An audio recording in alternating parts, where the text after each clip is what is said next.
مومنین کی ایک اور قسم بیان کی جا رہی ہے جی. وآخرون دوسرے لوگ اعترفوا بذنوبہم خلطوا عملا صالحا وآخر سیئا. یہ ہم لوگ ہیں کہ ہم سے اچھے اعمال بھی ہو رہے ہیں اور ہم سے برے اعمال بھی ہو رہے ہیں. تو اچھے اعمال اور برے اعمال خلط ملط ہو گئے ہیں.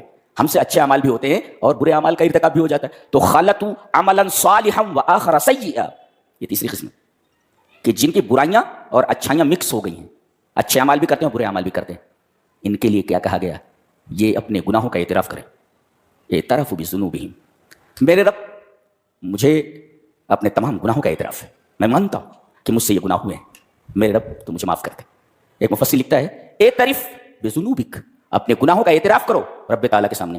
لیغفرھا لک اللہ, تاکہ اللہ ان گناہوں کو, یا لیغفر لک اللہ, تاکہ اللہ تمہیں معاف کر دے. جی, تو آدمی جب گناہ کرے تو اپنے گناہوں کا اعتراف کرے, اور اعتراف کرے گا تو عسى اللہ ان یتوب علیہم ان اللہ غفور رحیم. یہ ہم لوگ ہیں, ہم سے اچھے کام بھی ہوتے ہیں اور برے کام بھی ہوتے ہیں. تو ہمیں کیا کرنا ہے؟ اپنے گناہوں کو دیکھنا ہے کہ ہم سے کون سے گناہ ہوئے ہیں اور ان گناہوں کا اعتراف کرنا ہے. اور جب گناہوں کا اعتراف کریں گے تو ان اللہ غفور رحیم. یہ دیکھیں,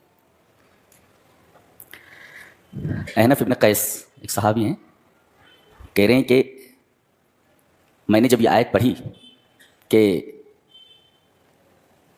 قرآن میں تمہارا ذکر ہے, قرآن میں تو مسلمانوں کا ذکر ہے, تو میں اپنے آپ کو تلاش کرنے لگا کہ میں کہاں ہوں. تمام لوگوں کا ذکر ہے, جتنے یہاں بیٹھے ہوئے ہیں سب کا ذکر یہاں ہے اس کتاب میں. کہنے لگے کہ میں اپنے آپ کو تلاش کرنے لگا تو دیکھا کہ یہ وہ لوگ ہیں جن کی زندگی صرف گناہوں سے بھری ہوئی ہے, جو جہنم میں جانے والے ہیں. انہوں نے کہا کم سے کم میں اس گروپ میں تو نہیں ہوں. پھر دیکھا کہ کچھ لوگ ایسے ہیں جو نیک ہی نیک ہیں, نیکیاں ہی نیکیاں ان کے پاس ہیں. کہا کہ میں اس گروپ میں سے بھی نہیں ہوں. اور اس کے بعد اس آیت پر پہنچے, کہا میں مل گیا, میں کہاں ہوں, مجھے پتا چل گیا میں یہاں ہوں, اس آیت میں ہوں. وآخرون اعترفوا بذنوبہم خلطوا عملا صالحا وآخر سیئا, اچھے اعمال بھی میں نے کیے ہیں, برے اعمال بھی کیے. یہ ہوں میں, اس آیت میں میرا ذکر ہے, میں نے اپنے آپ کو پال لیا.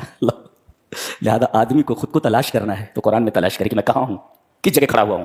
یہ بتایا آیت کریمہ, تم کہاں کھڑے ہوئے ہو, اپنے آپ کو دیکھو. یہاں انہوں نے کہا میں نے اپنے آپ کو پال لیا.